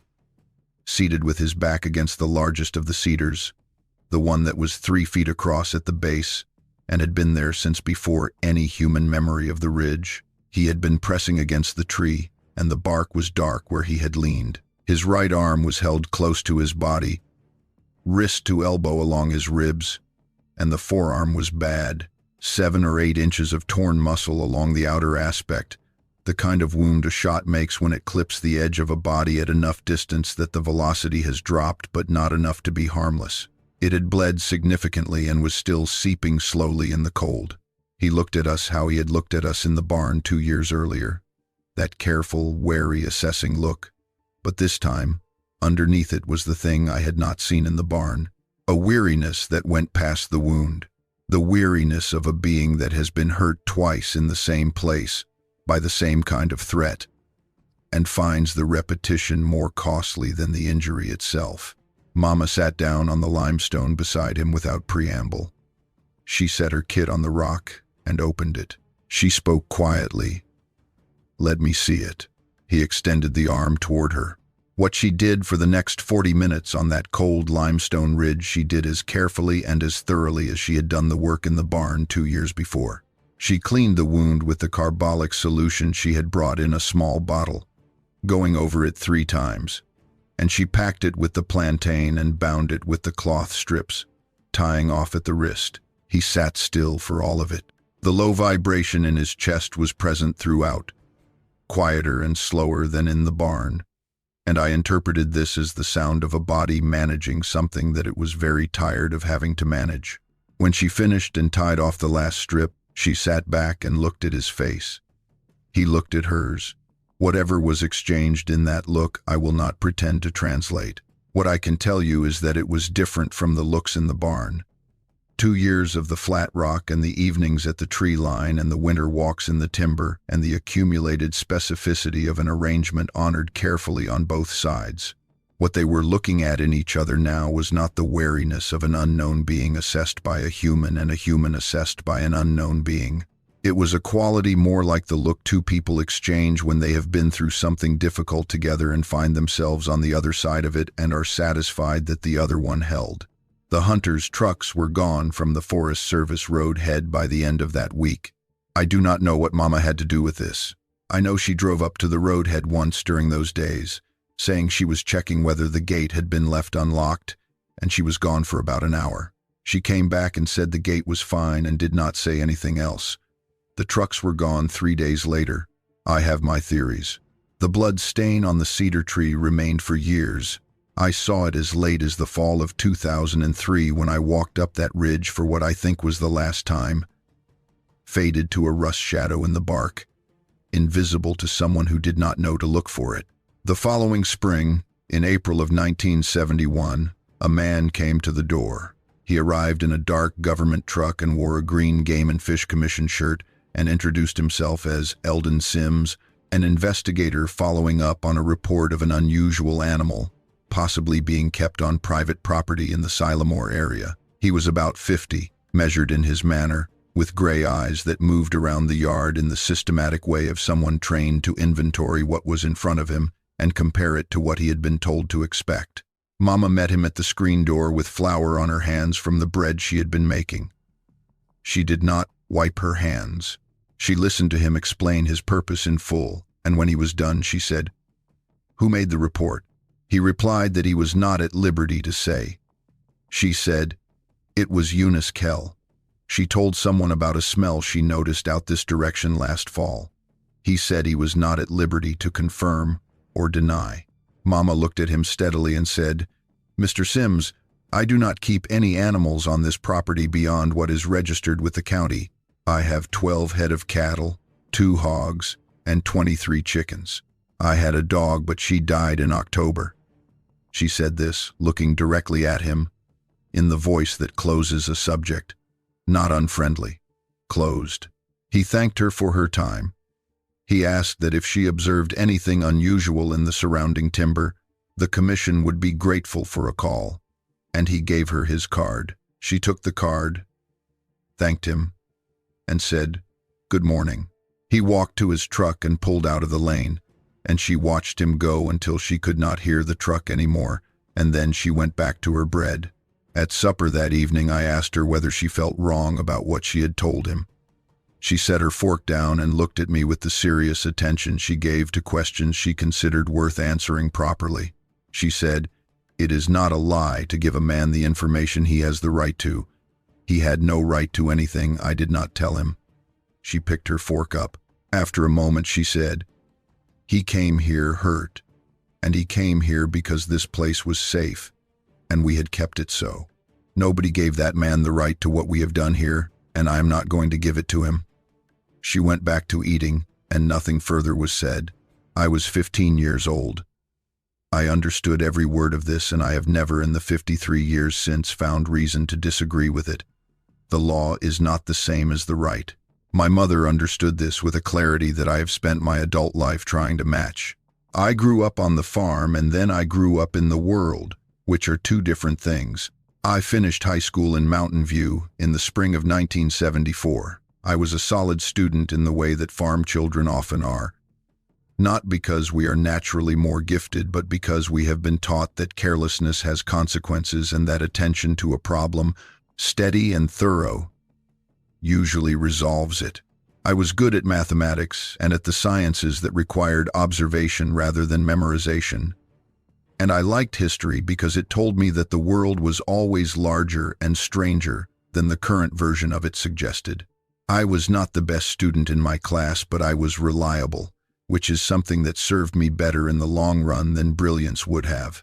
After school, I stayed on the farm for 2 years, helping Mama and taking some business courses at the vocational school in Batesville.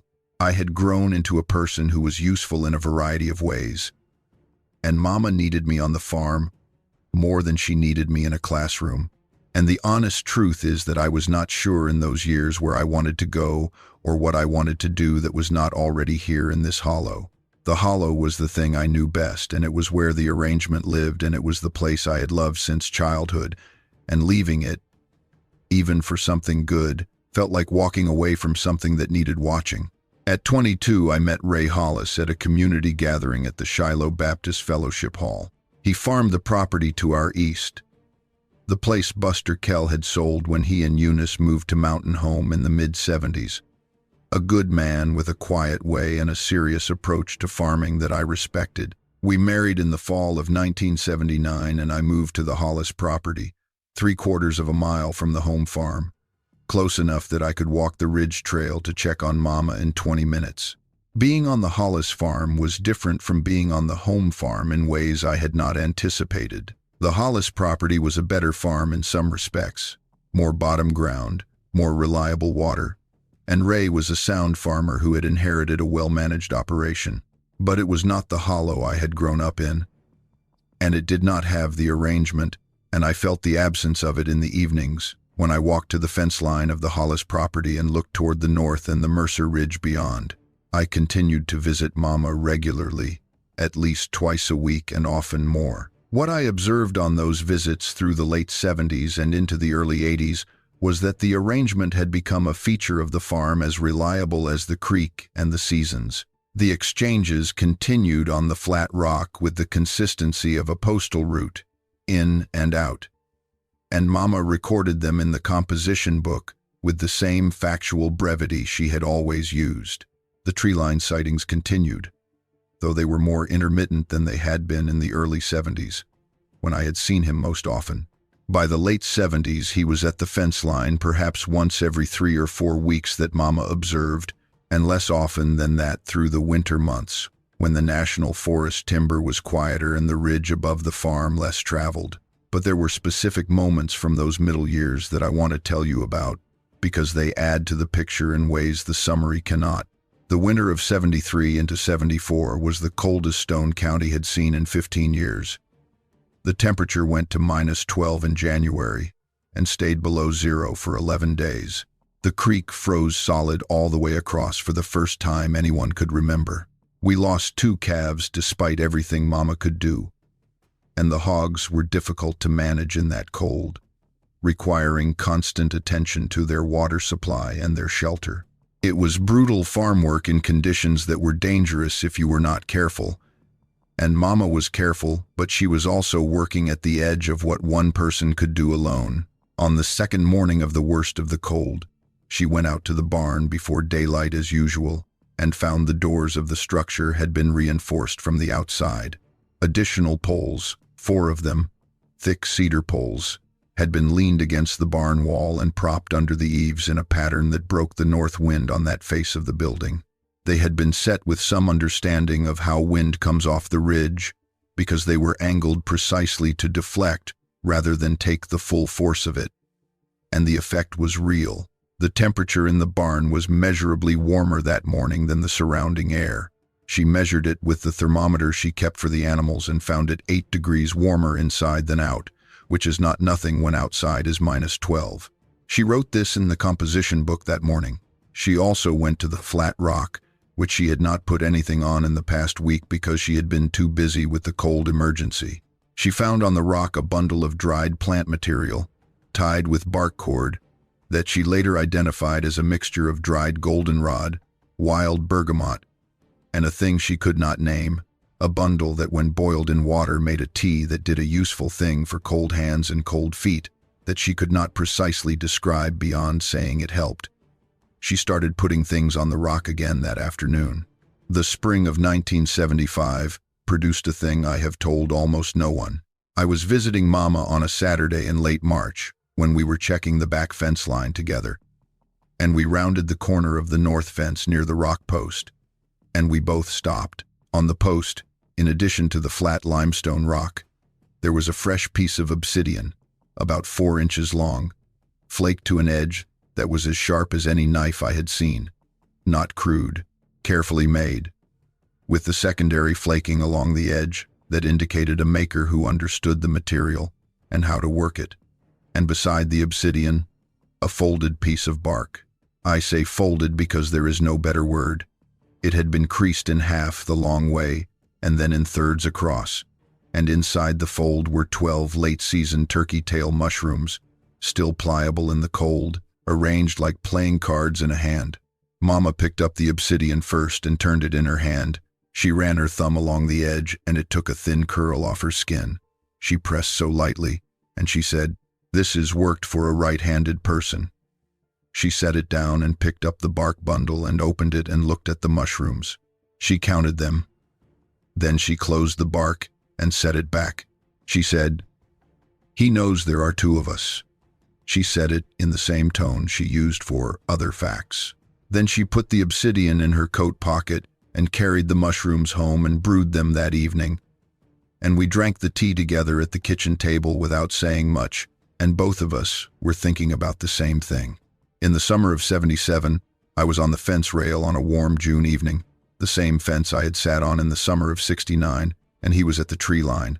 This was the last time I was present for one of the sightings. The last time I looked at him clearly, and he at me. He had not changed in any way I could identify from the first time I saw him in the barn in '68 or from the summer of '69 at this same fence.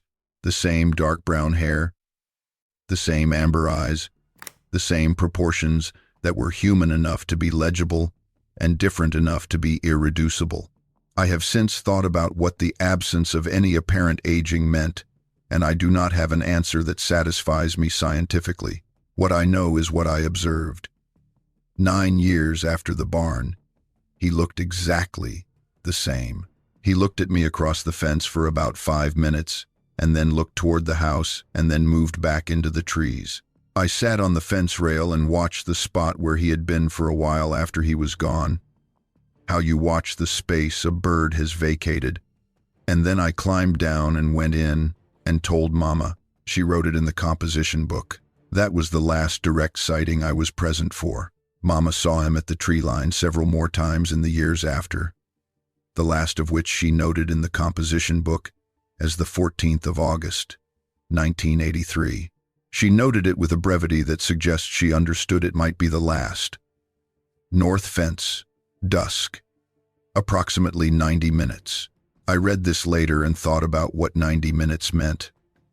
90 minutes at the tree line, watching the farm in the late summer light, and I decided it meant goodbye, though I have no way to confirm this and Mama never speculated. The exchanges at the Flat Rock continued through 1982 and then became irregular and then stopped. Mama went on setting things out through the winter of '84, and by the spring of '85 she had noted in the composition book that there had been no return for 4 months and that she was stopping the practice for the time being.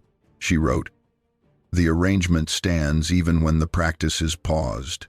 I do not know if she ever believed it had truly ended, or if she believed, as I have come to believe, that it changed rather than finished, and that whatever continued after the visible exchanges stopped did so in a register we had no instrument to measure. The years between Coy's departure and my own marriage, roughly 72 through 79, were the years I knew the hollow best. I was becoming an adult on the same piece of ground where I had become a child, which is not a common experience in modern life, and which gave me something I did not have a word for until I was much older and came across the word in a book. Not being trapped, which is how people sometimes misunderstand what staying in a place means. Rootedness.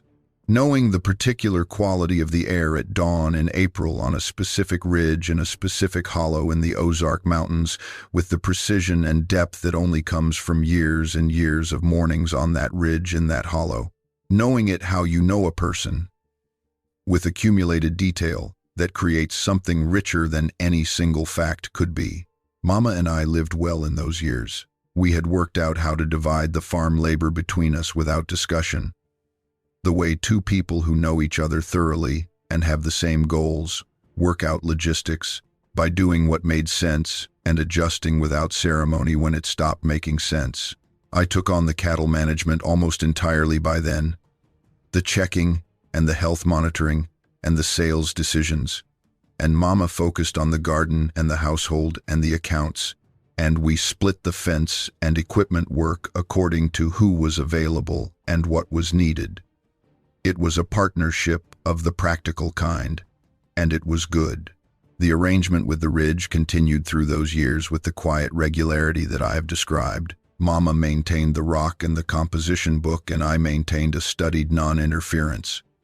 Not because I was not interested, but because I understood that the arrangement was between her and him in a specific way, that my presence was accepted, but that my mother's presence was the foundation of it, and that my job in relation to it was to not disrupt what she had built. But I observed. That was always my role, from the beginning, and I was good at it. What I observed in those years was a relationship in its middle period, past the drama of the beginning, and not yet at the diminishment of the end, settled into a pattern that was functional and sustained, and that had about it the quality of something both parties understood to be good and were not going to tamper with out of impatience or carelessness. My own theories about why the visible exchanges stopped in the mid-1980s are various, and none is fully satisfying. The Sylamore district had seen increasing management activity through those years, more road work and timber inventory and recreational trail development in the national forest land above the farm, more vehicles on the Forest Service road head above the property, more hikers, more human presence in the high timber that had been relatively quiet in the 60s and 70s. For a being with senses built for the subtlety of an undisturbed wilderness, this increase in human activity on the adjacent land would have been difficult in ways I cannot fully imagine. The ridge, we knew, was a small part of his range. He had options in the deeper forest that we did not have access to. And if the pressure on the accessible margin of his territory was increasing, moving deeper was the rational response. Or the thing that had brought him to the barn in the first place, the wound and the need for care and the established safe place, was no longer a factor, and the years of exchanges had been a kind of keeping of a relationship that he had decided, for whatever reasons that belonged to him, to step back from. This does not feel like the whole explanation, but it feels like part of it, or Something we do not know about the nature of his kind's relationship to territory and time, and what I can only call obligation made the ending of the exchanges the right conclusion at the right moment. My mother's way of putting it, which I have carried with me for 30 years, was, he came when he needed to, and he stayed as long as it was right. That is all I know, and all I need to know. She believed this, and I believe it too, though I will admit that the not knowing has not always been comfortable. Ray and I built 18 years of marriage on the Hollis farm, and they were mostly good years, the years of raising a household and working land, and becoming through the accumulation of ordinary days, the adults we were going to be. We did not have children, which was a grief of its own kind that I will not elaborate here. The marriage ended in the late 90s for reasons that are mine and not this story's. And when it ended, I came back to the home farm, and Mama, who was by then in her early 70s and still working the property with the same thoroughness she had always brought to it, though more slowly.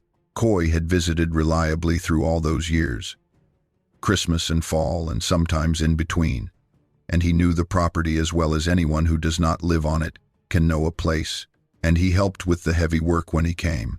But by the time I came back to the home farm, it was mostly just Mama and me again, and this felt right, in the way that returning to a place you have always loved feels right.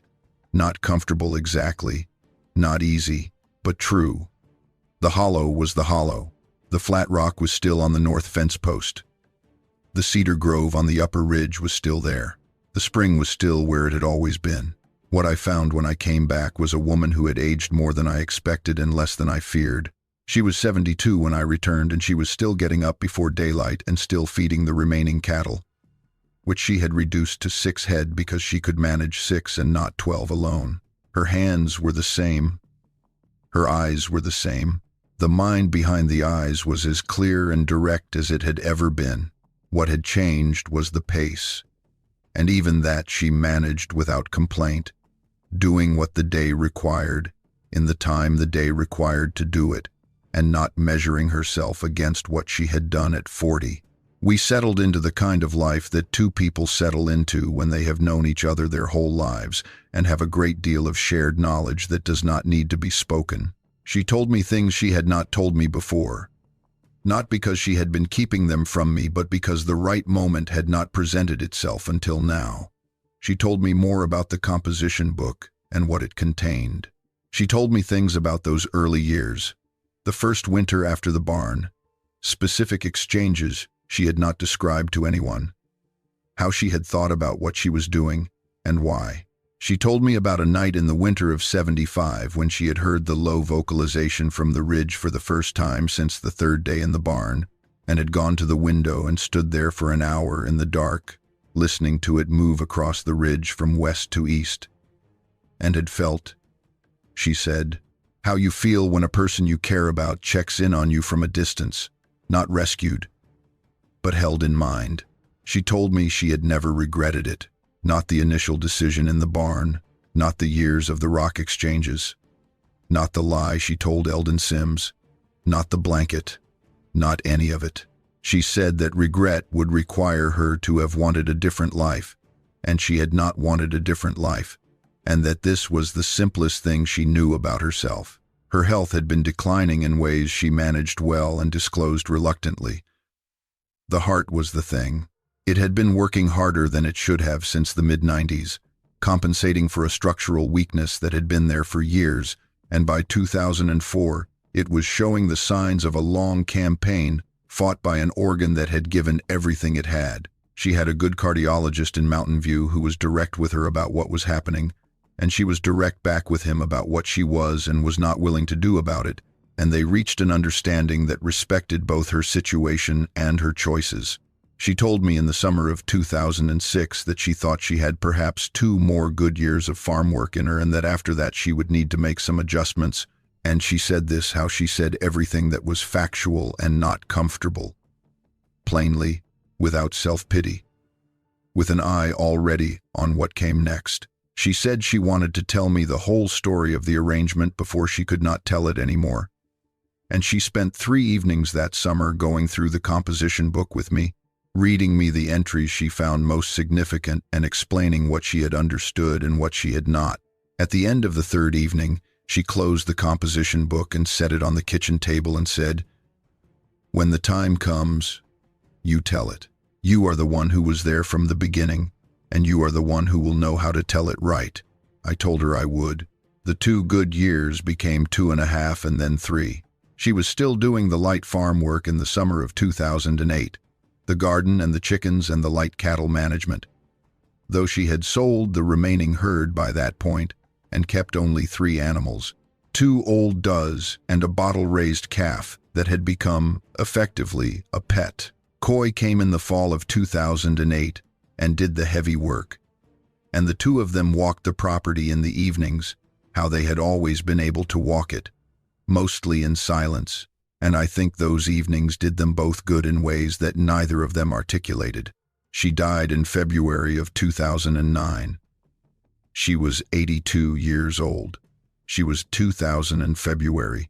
Her heart had been slowing for months, and the slowing had its own gravity, pulling everything toward rest, and she went in her own bed in the house where she had raised her children and worked her land and honored her arrangement with the ridge above the north pasture. On a morning when snow was coming through the oaks outside her window in long, slow curtains, I was with her. Coy was there. She had declined to go to the hospital, and we had honored this. And the hospice nurse who came in the final days was a quiet, competent woman who understood that some people die on their own terms and who helped Mama do exactly that. In the last clear period she held my hand and spoke directly and without softening, which was exactly who she was to the end.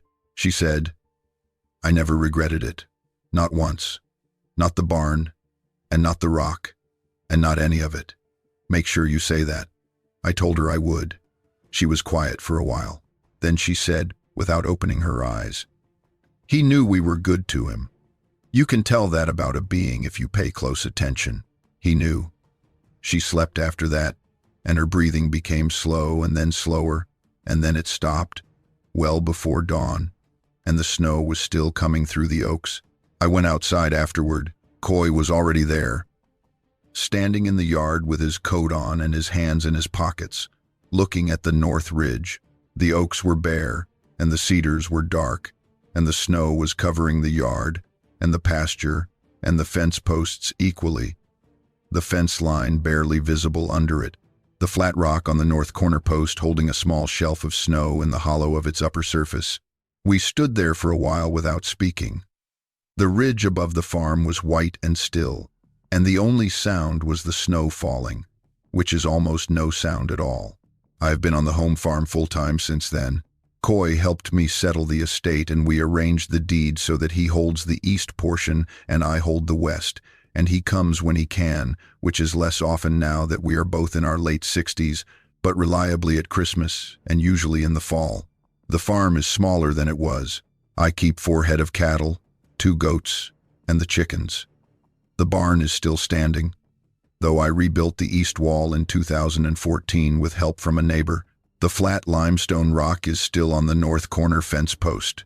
The rock exchanges have not resumed, and I have not tried to resume them, because Mama's understanding of these things was always better than mine, and she chose not to resume them when the time for the rock had passed, and I trust her judgment on this as I have trusted it on everything else. I am 68 years old.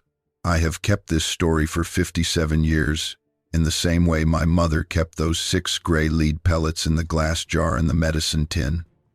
Not out of shame, not out of fear, but because some things need to be held until the holding is no longer what they need. When I went through Mama's things after she died, I found the medicine tin in the bottom kitchen drawer where she had always kept it. Inside, in a small glass jar with a paper label in her handwriting, were the 6 pellets she had extracted on the night of November 14th, 1968, from the left shoulder of a being that the scientific world does not officially acknowledge. The label said, October 1968.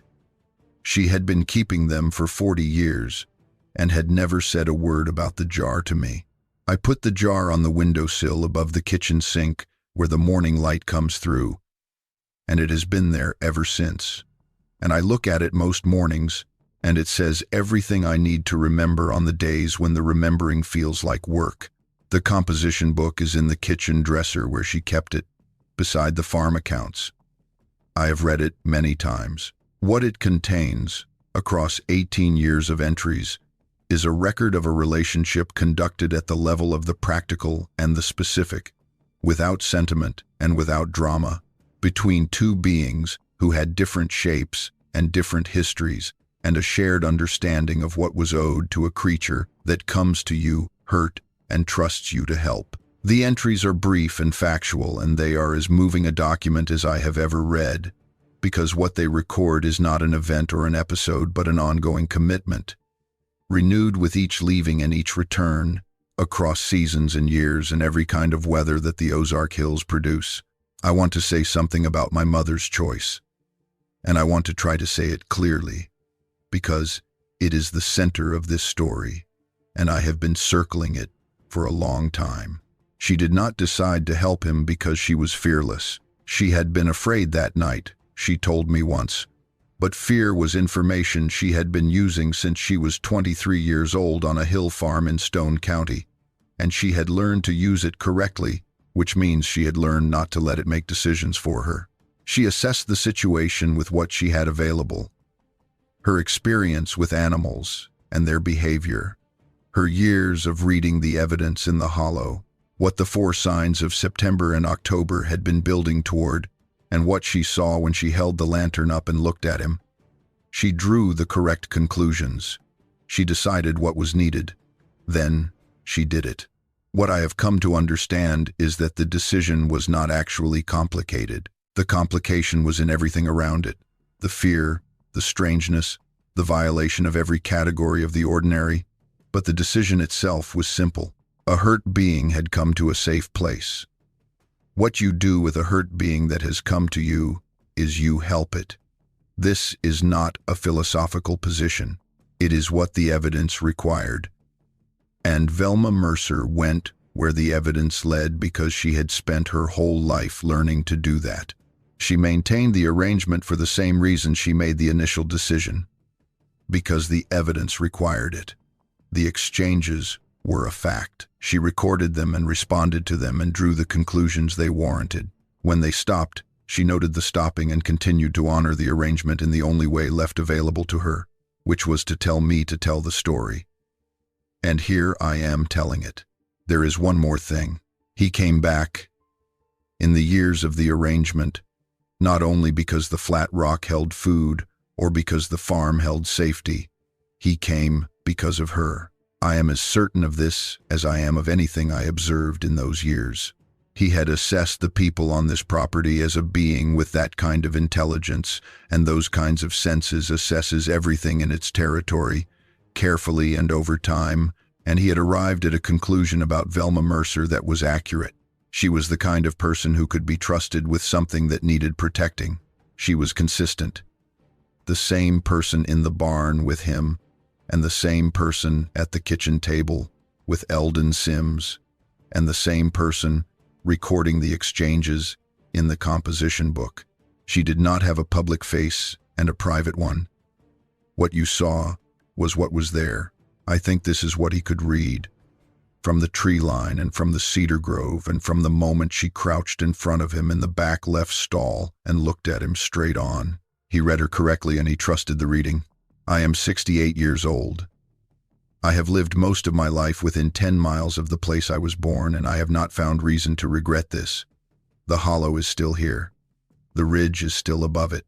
The Ozark National Forest is still up there beyond the fence line, 500,000 acres of it, and most of it has no road in it, and no trail, and no reason for any person to go. What lives in those acres has been there longer than any of us, longer than any name we have given the mountains or the creeks or the counties, and it does not need us to acknowledge it in order to exist.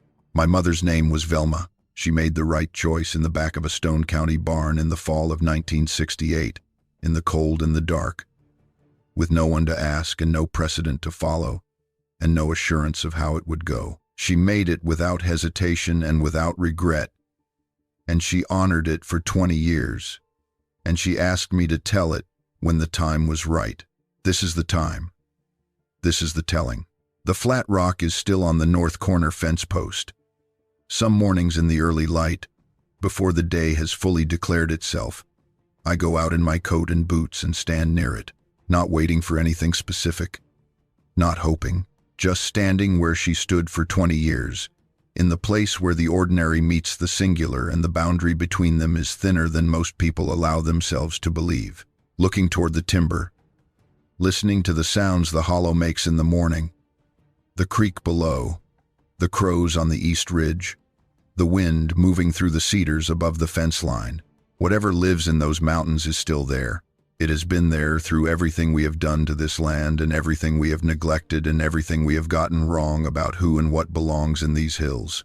It watched us come and it has watched us spread and it will watch us after.